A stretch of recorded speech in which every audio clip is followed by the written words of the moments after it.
Alhamdulillah, wassalatu wassalamu ala rasulillah Sayyidina Maulana Muhammad Sahbihi barik wasallam asma'in. Gini yang pertama jenengan harus matur nuwun sama Dr. Bunyai Aina.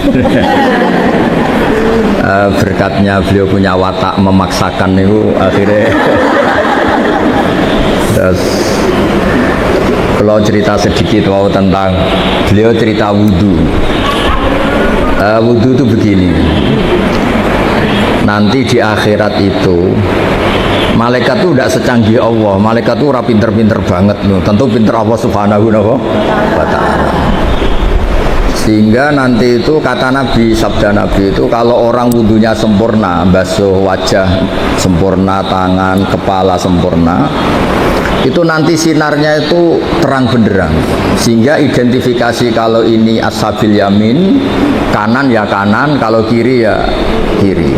Jadi yang gelap gulita itu kiri, yang terang benderang itu kanan. Kalau wudhu jenengan nggak bener itu jenisnya yang kelap-kelip. Nah ini bisa kegaruk kemana-mana karena mau dikanankan sinarnya nggak cukup, mau dikirikan nyatanya ada sinar. Itu terus kata Allah ini yang jenis ini menjadi ashabul araf karena pas digaruk sama malaikat identitasnya tidak jelas. Maka kata Nabi, inna ummati yut'auna yaumal qiyamati hurran muhajjalin. Umatku nanti dipanggil Allah itu dalam keadaan wajahnya bersinar, tangan kakinya bersinar. Terus Nabi ngendikan min asari wudhu, semua itu efek dari wudhu. Kalau wudhunya sempurna, sinarnya itu sempurna. Nah, maka tadi Neng Aina cerita panjang lebar tentang wudhu. Jadi begini ya, wudhu itu meskipun sah dalam madhab Syafi'i ya. Dalam madhab Syafi'i itu kalau ngusap kepala itu sedikit pun itu apa? Sah. Tapi kalau dalam madhab Hanafi itu minimal itu sabon-bonan, seperempat caranya. Ini itu apa kalau orang Jawa? Bon-bonan. Tapi yang musalsal, tapi bukan syarat sah ya, ini ideal ya. Yang musalsal sampai Rasulullah itu terutama bagi cowok kayak Gus Sofa ini begini. Nabi memasukkan, nah coba pegang ini dipegangin mic-nya. Ya Nabi memasukkan ini dua jempol ke sini, terus ini ditemukan di sini, terus begini. Musalsal. Nah, musalsal ya, ini begini, terus ini ditempokkan gini, terus begini sampai sebelah. Sehingga semua kepala kita ini kena asaril wudhu, kena wudhu. Karena diantara identifikasi orang baik, ya itu ada istilah yauma tarol mu'minina wal mu'minati yas'a nuruhum baina aydihim wa bi aymanihim. Nanti di akhirat itu para malaikat tuh melihat ini wajahnya bersinar apa enggak. Sekali bersinar langsung dikategorikan partai kanan. Kalau yang tidak bersinar partai apa? Kiri. Berarti partai terlarang. Terus kemudian disekat. Faduriba bainahum bisuril lahu bab, disekat. Nah, sekat ini nanti yang menjadi pagar Iqbal ya, menjadi apa? Pagar. Yang temangsang karena kelip-kelip itu disebut ashabil araf. Ashabil araf itu orang kalau dimasukkan surga kuotanya nggak cukup, dimasukkan neraka. Pernah ke majelisnya Ning Aina kan nggak pantas. Kalau diumumkan gini kan nggak pas. Para ibu-ibu yang ikut ngaji Ning Aina di Arisalah silahkan masuk neraka, kan nggak pas ya. Makanya penting bikin paradok itu penting supaya kita tidak sah masuk apa? Neraka. Makanya ada pengarang Burdah itu terkenal sekali. Pernah dengar tuh kitab apa? Burdah. Itu yang ngarang namanya Muhammad bin Said Al-Busiri. Namanya itu Muhammad. Bener-bener Muhammad namanya. Beliau dalam doanya itu lucu, ya Allah, nama saya ini Muhammad. Sehingga kalau nanti engkau manggil, wahai Muhammad masuklah ke neraka, itu paradok. Engkau adalah zat yang nggak pantas bersikap apa? Paradok. Wahai Muhammad masuklah ke, itu paradok apa pas? Paradok. Makanya terus disunatkan punya nama yang baik supaya nanti misalnya, nah sehingga kalau nama kita kadung misalnya nama biasa atau nama Jawa nggak apa-apa, tapi nanti punya nama baru ikut majelis apa?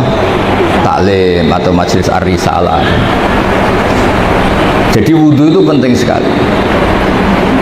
Karena itu identifikasi. Jadi di surga neraka itu definisinya Allah itu yaumatab yaddu wujuh, di hari ada wajah-wajah bersinar, watas waddu wujuh, ada wajah-wajah yang gelap. Itu yang menjadi alasan Allah mana yang perlu masuk surga, mana yang perlu masuk neraka. Nah, tentang tauhid supaya sampai tidak terjebak ateis atau komunis. Saya pernah ngaji sama orang-orang Pertamina di pondoknya Gus Zofur Maimun, yang isi beliau sama saya. Ada orang tanya, Gus, andaikan ada orang ateis atau komunis atau non, dia sosialnya bagus tapi nggak iman sama Allah, dia suka bersedekah, berderma, masa ia menjadi ahli neraka? Kayaknya kok kasihan ya. Padahal kata kitab akidah, orang yang kafir tetap masuk neraka meskipun dia baik secara apa? Sosial.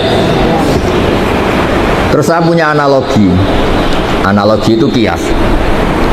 Misalnya saya punya rumah, ini rumah saya, ada kulkas isinya buah lengkap lah, ada makanan, rampatan, ada semua. Terus ini Gus Iqbal atau Gus Sofa ini masuk, terus ibu-ibu dibagi, ini silahkan makan, silahkan makan. Kira-kira orang itu nganggap Gus Sofa itu baik, nyun sewu, apa maling? Dari segi ngasihnya baik, tapi yang dikasihkan milik orang. Tidak ngakui jasanya yang punya. Ketika Anda baik tapi ateis, oh silahkan minum, tapi kamu nggak pernah berpikir kalau itu minum itu ciptaannya Allah Subhanahu wa Ta'ala. Oh silakan tempat rumahku, memangnya bunyi gaya nembaya kan bikinannya Allah Subhanahu. Masuk toh? Artinya betapa fatalnya orang yang tidak ngakui Allah Subhanahu wa Ta'ala. Ketika orang nggak ngakui eksistensi Allah, ternyata dia ngamal atau berderma dengan sesuatu yang tidak miliknya, tapi merasa miliknya. Itu buruk apa baik? Buruk. Nah itu kenapa orang-orang yang tidak ngakui eksistensi Allah, apapun baiknya tetap kena sanksi. Itu ibarat Gus Sofa atau Gus Iqbal ini masuk rumah saya, isi kulkas disodakohkan, isi uang disodakohkan.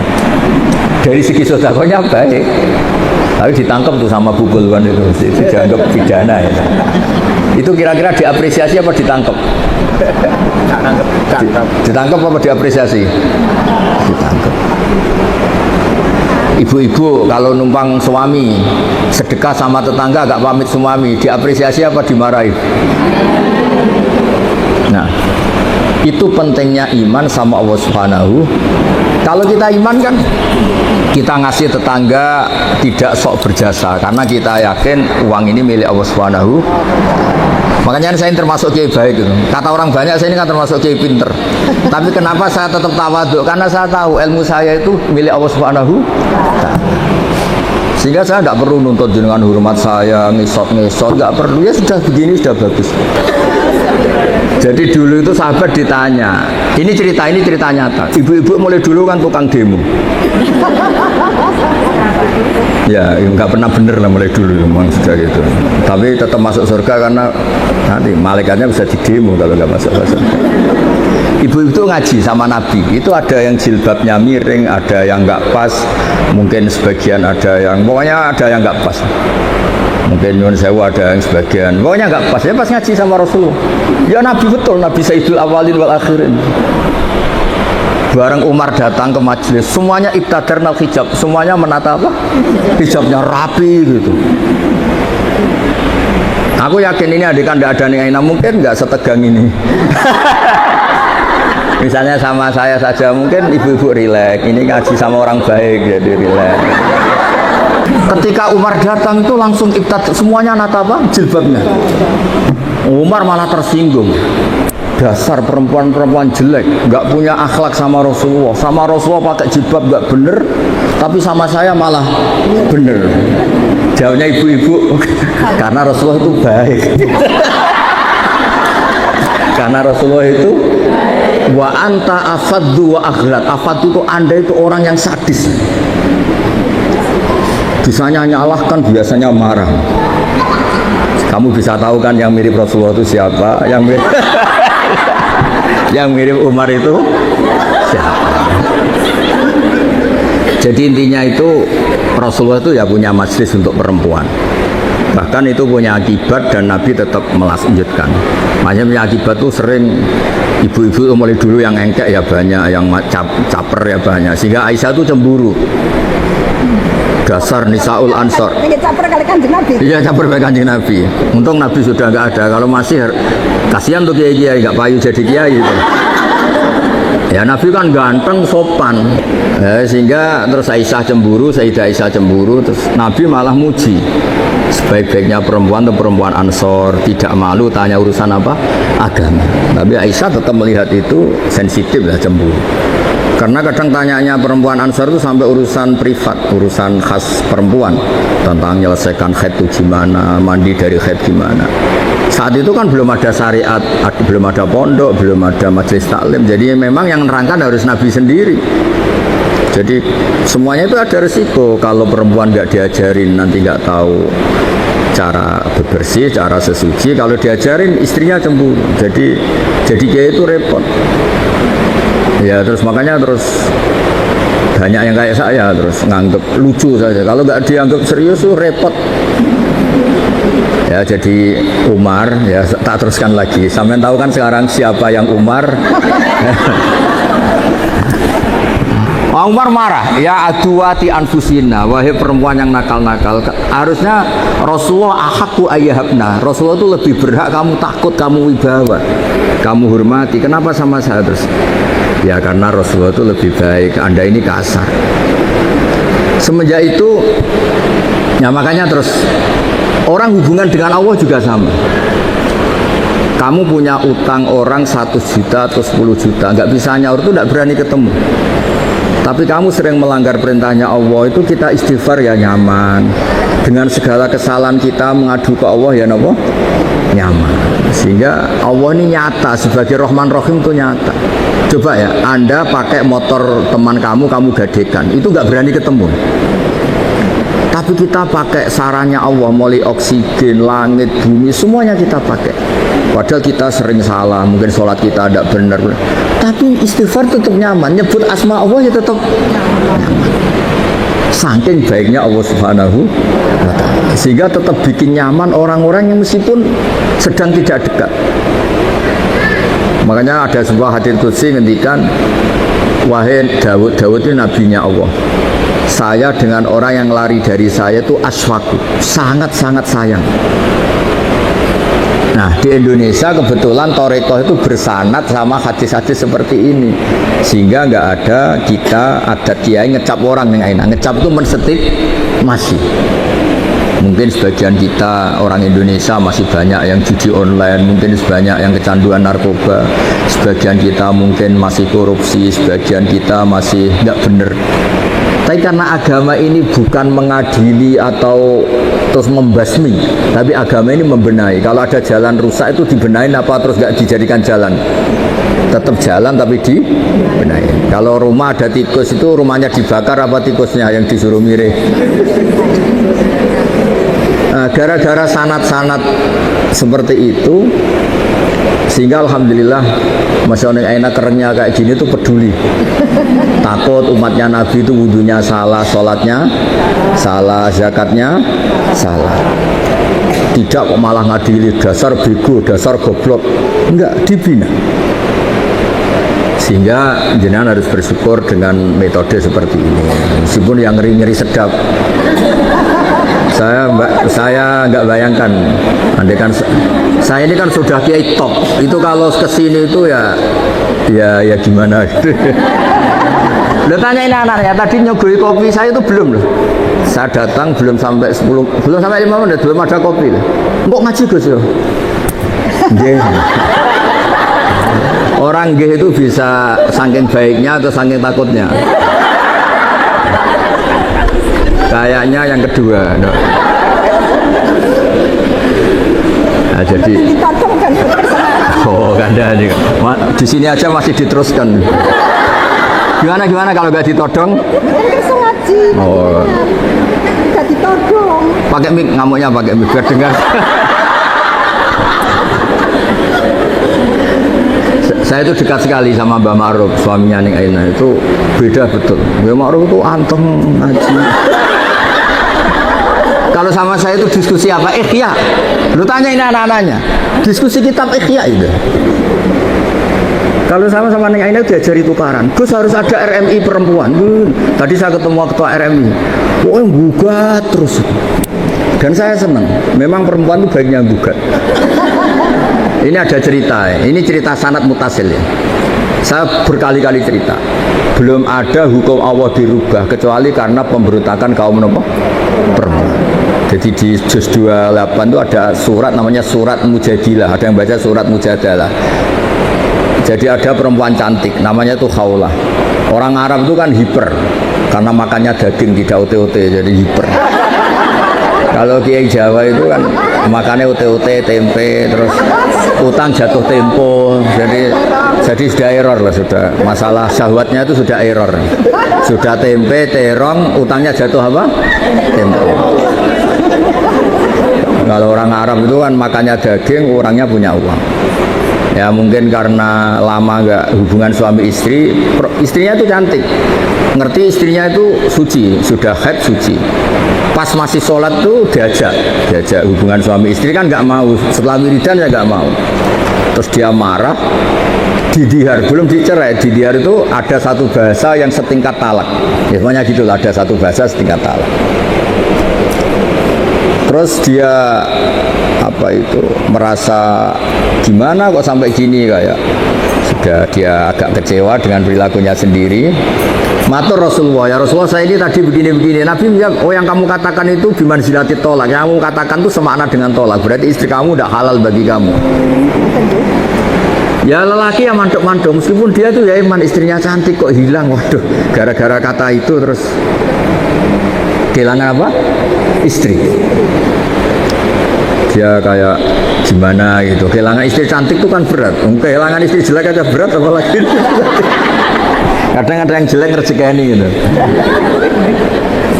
Sama Gus, ya. Punya suami ganteng juga medeni Gus. Ganteng punya uang, nak kere gak pati medeni. Karena kalau ganteng kere itu terus error ya, nggak menarik ya. Terus ngowah-ngowah kayak orang. Walhasil terus ya sudah hukumnya itu cerai. Si suami ini langsung nurut sama Nabi, kehilangan istri. Pulang. Kata istrinya gimana kata Nabi? Dihukumi cerai. Wow, dilabrak Nabi ini perempuan ini. Dilabrak. Ya Rasulullah ini hukum apa? Enggak benar hukum yang kamu katakan tuh enggak benar. Ini hukum apa? Apa-apaan? Kalau saya dicerai ketika masih cantik enggak apa-apa. Lelaki itu sudah menghabiskan muda saya, cantik saya. Ketika cantik saya, muda saya hilang, terus kamu hukumi cerai. Kalau dulu nggak apa-apa, sekarang saya ini sudah tua. Saya ini punya anak banyak. Kalau dirawat dia, mesti terlantar, katut babon lain katanya. Kalau dirawat saya perempuan nggak bisa cari apa? Nafkah. Kalau bikin hukum yang benar. Nabi bilang sementara hukumnya hanya gitu, memang hanya gitu sementara. Lu itu perempuan tadi saking kacaunya bilang gini dengan sama Rasul, ya nanti engkau saya laporkan Tuhan bahwa anda ini tidak serius. Kalau itu jadi nabi hukumnya harus dievaluasi. Nah agak perempuan nggak bisa. Dia pulang tapi perempuan ini religius. Dia sujud berdoa ya Allah kasih tahu nabi engkau bahwa kalau bikin hukum jangan begitu. Itu malaikat datang ke Rasulullah, mat turuti ya repot song wedok. Saya tuh berkali-kali loh ketemu ireng ditodong Gus siapa suruh ngaji. Saya biasa bilang enggak ya. Tapi kalau ras terkuat di dunia yang ngomong itu bisa masalah besar. Jadi itu Rasulullah Nabi dikomplain. Makanya cerita itu sebagian tuh nggak bener. Katanya ada kiai itu cerita nanti bidadari di surga tuh cantik-cantik. Sudah cantik nggak bawel gitu. Sudah cantik nggak bawel terus nggak minta uang belanja, uang salam, pokoknya baik. Terus ada santri bilang, Pak Yai, Bu Nyai di belakang baru datang, tapi paling cantik yang dari dunia. Kok bisa hanya ada tambahan itu kan? Saking takutnya. Akhirnya hukum dihar itu tidak sama dengan tolak. Makanya ada surat ini Sofa tahu Iqbal. Qad sami Allah qala allati tujadiluka fi zawji. Allah itu mendengar perempuan yang bantah kamu. Tujadiluka itu bantah, komplain. Kayak apa perempuan? Hukumnya Allah aja dilawan. Kondang ya, pokoknya prestasinya itu hebat. Cinta Gus. Ya tadi Khawlah tadi. Dan penerusnya maksudnya. Khawlah dan apa? Dan penerusnya. Tapi itu menjadi berkah. Andai kan tadi perempuan tadi tidak komplain, mungkin tidak ada hukum seperti itu. Jadi makanya komplain itu penting kalau sudah muqaddar. Jangan pernah dengar kan sholat itu pertama 50 apa 50. Itu berkahnya Nabi Musa yang tukang komplain. Kalau tidak ada komplain bisa 50. Jadi berkah komplainnya Nabi Musa itu kayak Neng Aina, dia kan tidak model gini. Mungkin saya tidak ngaji sama teman. Misalnya loh, beliau berakhlak karimah kayak orang Jogja. Ngapunten Gus, nak menawi kerso, ngaos, nak boten nggih, mboten dadi penggalih, nderek lah. Wah, aku mesti milih enggak, yakin milih enggak.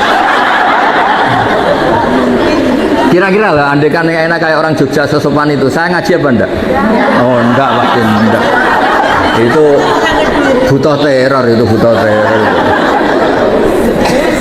Saya itu berkali-kali di Sidogiri, di pondok-pondok itu kan masih keluarga itu. Mesti ya mau gue nak ngaji ya, aku mau sesok ya sesok gak apa-apa kok. Nah kali ini enggak 5 menit. Jadi ya tadi saya baru asik cerita-cerita sama Mbak Anwar, beliau delok jam, saya ngaji. Wah. Jadi sowan Mbak Anwar ya dijami. Mbak Anwar loh, abahnya sendiri. Di tengah-tengah asik cerita ya hebat-hebat, Masya Allah. Semoga nanti Mungkar Nakir juga takut tanya.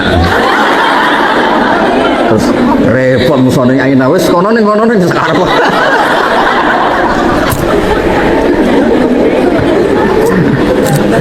Jadi Allah itu memang zat yang luar biasa. Sesuatu itu kalau didesain sesuai awalnya itu mesti bagus. Meskipun kita kadang tidak cocok. Misalnya perempuan itu komplain, itu ya memang Allah desain gitu. Mungkin baiknya komplain. Saya itu sering dilapori santri-santri yang awal nikah. Gus, istri saya itu sering minta uang saya, padahal saya ini orang miskin, gimana ini? Tak jawab, ya sudah minta lelaki lain. Wah jangan Gus. Langsung berarti itu ya memang sunnahnya perempuan mau minta uang siapa kalau nggak sama. Ada yang cerita lagi, Gus istri saya sering marah sama saya gini. Ya sudah biar marah sama tetangga. Jangan Gus nanti malah gimana? Artinya apa? Ya sudah desainnya perempuan tuh minta sama suaminya marah itu desain yang apa? Bagus. Maka para lelaki harus nikmati itu, harus mulai nikmati itu. Nikmati radio bobrok ini. Sudah harus. Karena kalau nggak dinikmati bisa stroke gitu. Ya karena Nabi itu orang paling pinter di dunia itu kan Nabi Muhammad. Itu nggak ada rumusnya ngadepi perempuan. Nabi pernah ngendikan, ini terakhir ya. Nanti ada tanya siapa, tak turuti semua. Ada Nabi itu ditanya gimana Nabi menghadapi perempuan. Perempuan itu dikhuliqat min dilain awas, dari iga yang apa? Bengkok. Kalau kamu paksakan lurus maka patah. Kalau kamu biarkan tetap apa? Bengkok. Nabi saja tidak punya rumus, apalagi kita. Sahabat ditanya, terus piye? Ya tidak piye-piye, sudah gitu itu sudah. Diluruskan apa? Patah, dibiarkan bengkok. Ya sudah begini. Kayaknya orang paling cerdas di dunia tidak punya rumus kalau tentang apa? Perempuan. Berarti hebat dia perempuan itu. Hebat. Ya saya itu berharap begini itu nanti kalau sudah ketemu Allah nanti di akhirat itu wis cobamu wis kenal ning Aina wis coba.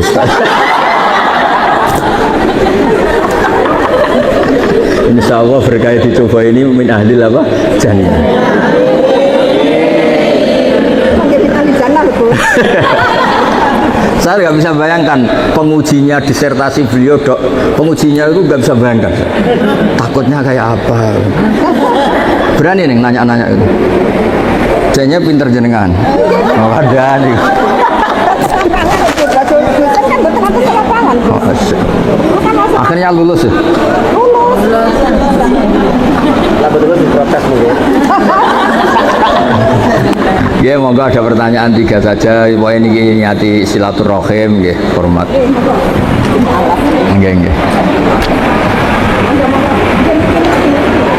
Ayo urusi, Iqbal, urusi.